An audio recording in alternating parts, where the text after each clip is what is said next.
2011 mains exams और 2009 mains exams में IUPAC nomenclature पे बेस्ड दो प्रॉब्लम्स पूछी गई थी।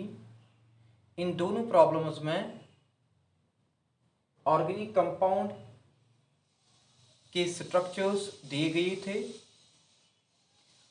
और स्ट्रक्चर्स की बेसिस पे इनका करेक्ट आईयूपैक नेम राइट करना है। वो आईयूपैक नेम इस स्ट्रक्चर को रिप्रेजेंट करना चाहिए। वो आईयूपैक नेम पूरी स्ट्रक्चरल इंफॉर्मेशन इस कंपाउंड के बारे में देना चाहिए। इसमें अरेंजमेंट ऑफ एटम्स किस तरह का है। So coming to problem first, step first में हमें देखना है पहले इस का रूट वर्ड क्या आएगा, और ये पता होना चाहिए आपको कि रूट वर्ड कॉरस्पॉन्ड करता है length of parent chain, length of longest continuous carbon chain को। अब इसमें साइड चेन तो हमें कोई नज़र नहीं आती है, ब्रांच हमें कोई नज़र नहीं आती है, एक ही चेन है सिर्फ जो लीनियर है, जो हॉरिजॉन्टल है, जो स्ट्रेट है। यही लीनियर चेन या हॉरिजॉन्टल या स्ट्रेट चेन जो है कार्बन एटम्स की, यही बनेगी लॉन्गेस्ट कंटिन्यूअस कार्बन चेन या पैरेंट चेन। और इसमें जितने कार्बन एटम्स होंगे उस बेसिस पे हम बताएंगे रूट वर्ड क्या होगा। अब अगर काउंट करेंगे, इसमें 5 कार्बन एटम्स है और 5 कार्बन एटम्स की बेसिस पे हम बताएंगे कि रूट वर्ड होगा पेंट। अब ये हाइड्रोकार्बन है, इसमें आप अगर देखोगे हाइड्रोजन और कार्बन के बगैर कोई दूसरा एलिमेंट नहीं है, तो ऐसा कोई functional group like OH, aldehydic, ketonic, carboxylic group ऐसा कुछ भी नहीं है। ये मेयर हाइड्रोकार्बन है और अनसैचुरेटेड हाइड्रोकार्बन है। इसमें डबल बॉन्ड है और ट्रिपल बॉन्ड है। रूट वर्ड के बाद आता है प्राइमरी सुफिक्स। दूसरे स्टेप में हमारा काम है प्राइमरी सुफिक्स को आइडेंटिफाई करना, और प्राइमरी सुफिक्स कॉरस्पॉन्ड करता है to nature of carbon chain. I mean carbon chain saturated है या अनसैचुरेटेड, डबल बॉन्ड है या सिंगल बॉन्ड है या ट्रिपल बॉन्ड है। और इसको देख, स्ट्रक्चर को देख के पता चलता है इसमें एक डबल बॉन्ड है, एक ट्रिपल बॉन्ड है, इसलिए अनसैचुरेशन है, अनसैचुरेशन प्रेजेंट है, ये अनसैचुरेटेड हाइड्रोकार्बन है। और अनसैचुरेटेड हाइड्रोकार्बन्स के लिए प्राइमरी सफिक्स हम यूज करते हैं in for double bond and आइन फॉर ट्रिपल बॉन्ड। तो हमारा सेकेंड स्टेप भी हो गया ऑलमोस्ट, क्योंकि डबल बॉन्ड के लिए प्राइमरी सफिक्स आएगा इन, ट्रिपल बॉन्ड के लिए सेकेंडरी सफिक्स आएगा आइन। स्टेप थर्ड में हमें डबल बॉन्ड की पोजीशन स्पेसिफाई करनी है इस पैरेंट चेन में by means of number, by means of locant. Triple bond की पोजीशन भी हमें स्पेसिफाई करनी है बाय मींस ऑफ नंबर, क्योंकि नाम हमें ये भी बताना चाहिए कि एक तो नाम हमें बताएगा कि डबल बॉन्ड है और ट्रिपल बॉन्ड है, और नाम हमें ये भी बताना चाहिए कि इस चेन में डबल बॉन्ड की पोजीशन कहाँ है और ट्रिपल बॉन्ड की पोजीशन कहाँ है। So for that third step में हमें पोजीशन स्पेसिफाई करने के लिए हमें इस चेन की नंबरिंग करनी है। अब नंबरिंग हम लेफ्ट टू राइट कर सकते हैं, नंबरिंग हम राइट टू लेफ्ट कर सकते हैं, मगर यहाँ चॉइस आपके पास नहीं है। यहाँ एक ही नंबरिंग करेक्ट नंबरिंग होगी, और कौन सी नंबरिंग करेक्ट होगी, कौन सी नंबरिंग इनकरेक्ट होगी, गाइडिंग रूल यहाँ ये है कि अगर डबल बॉन्ड और ट्रिपल बॉन्ड आइडेंटिकल पोजीशंस पे नहीं है with respect to chain ends,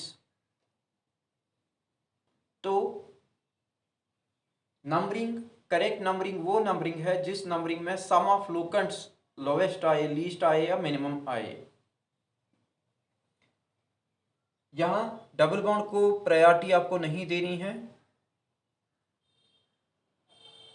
दो प्रायोरिटी टेबल में डबल बॉन्ड की पोजीशन ऊपर है, ट्रिपल बॉन्ड की नीचे है। डबल बॉन्ड को ज्यादा प्रायोरिटी है ट्रिपल बॉन्ड से, मगर वो उसी सिचुएशन में वो ऐसी सिचुएशन होगी कि जहां डबल और ट्रिपल बॉन्ड आइडेंटिकल पोजीशन पे होंगे with respect to chain ends. मगर यहाँ ऐसा सच नहीं है, क्योंकि अगर आप लेफ्ट टू राइट नंबरिंग करोगे, लाइक मैं आपको दिखाऊंगा, अगर आप लेफ्ट टू राइट नंबरिंग करोगे,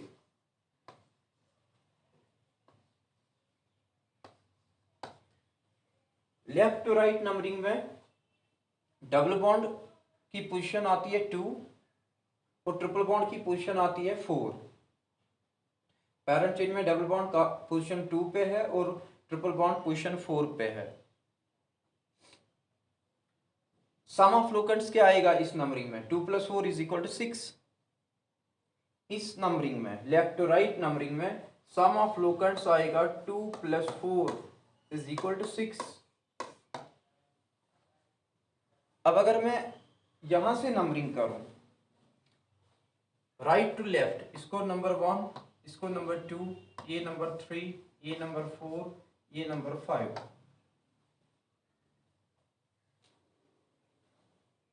इस नंबरिंग में देखो डबल बॉन्ड को आता है 3, डबल बॉन्ड की पोजीशन आती है 3, मगर ट्रिपल बॉन्ड की पोजीशन आती है 1।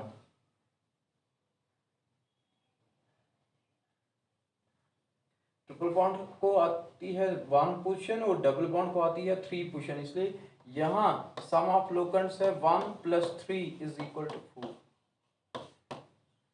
अब मैंने पहले ही बताया करेक्ट नंबरिंग वो नंबरिंग है जहां सम ऑफ लोकेंट्स मिनिमम आए, इसलिए ये वाली right to left numbering correct numbering है, क्योंकि इसमें सम ऑफ लोकेंट्स आता है मिनिमम।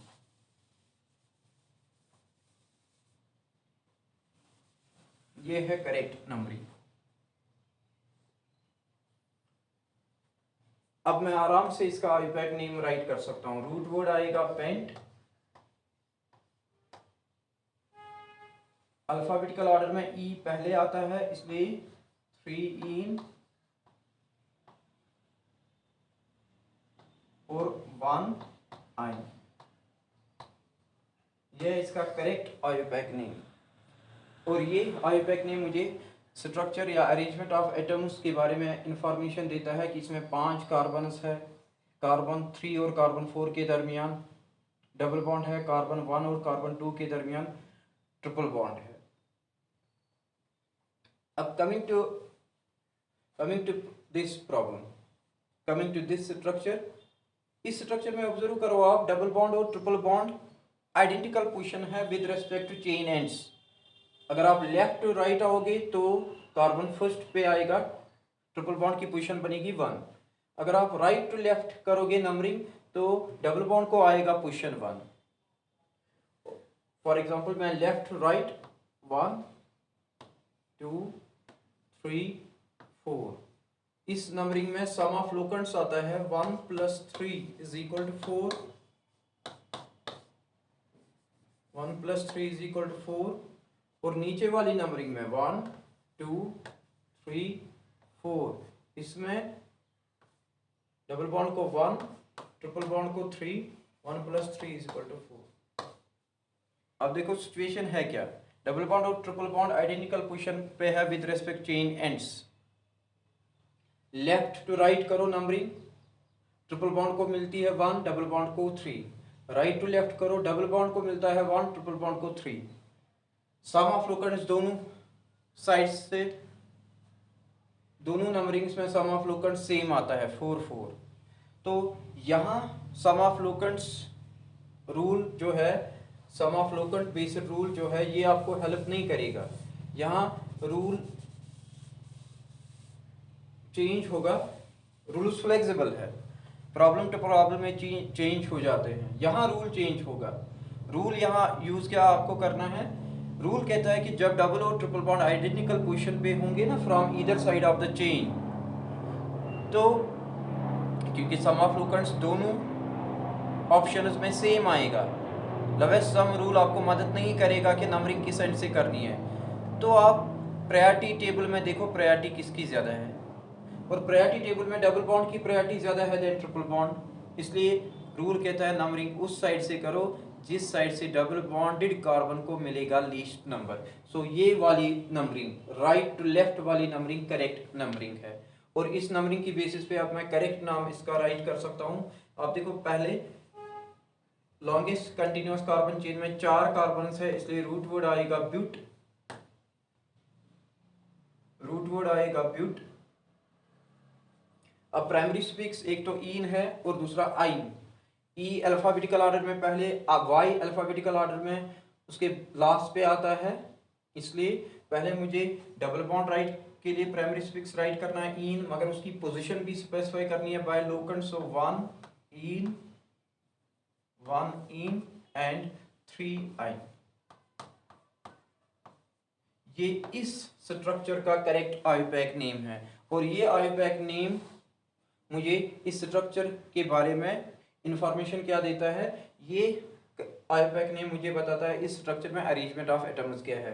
पहली बात कहता है कि 4 कार्बन एटम्स है, उसके बाद कहता है कि 2 फंक्शन ग्रुप इसमें है, एक डबल बॉन्ड एक ट्रिपल बॉन्ड। कहता है डबल बॉन्ड 1 और 2 के दरमियान है, ट्रिपल बॉन्ड 3 और 4 के दरमियान है। और डबल बॉन्ड 1 और 2 के दरमियान है, मगर काउंट होगा प्रेसीडिंग कार्बन के साथ, कार्बन 1 के साथ।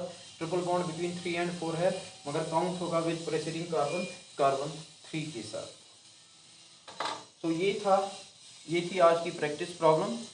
इस टाइप की प्रैक्टिस प्रॉब्लम्स की प्रैक्टिस करने के लिए मैंने ऑफलाइन क्लासेस स्टार्ट की है, सुबह 8 से 9 और 9 से 10, और शाम को आफ्टरनून में 3 से इनफैक्ट 3 से 4 और 4 से 5। और इन क्लासेस में सिर्फ वो प्रॉब्लम्स मैं आपको उन प्रॉब्लम्स की प्रैक्टिस कराऊंगा जो पूछी गई है नीट और जेई एग्जाम्स में in last 10 years or so. So do join these NPTEL classes offline and you will get used to solving problems, and you will receive so many techniques that can help you to solve problems in your exams of this nature. Thank you.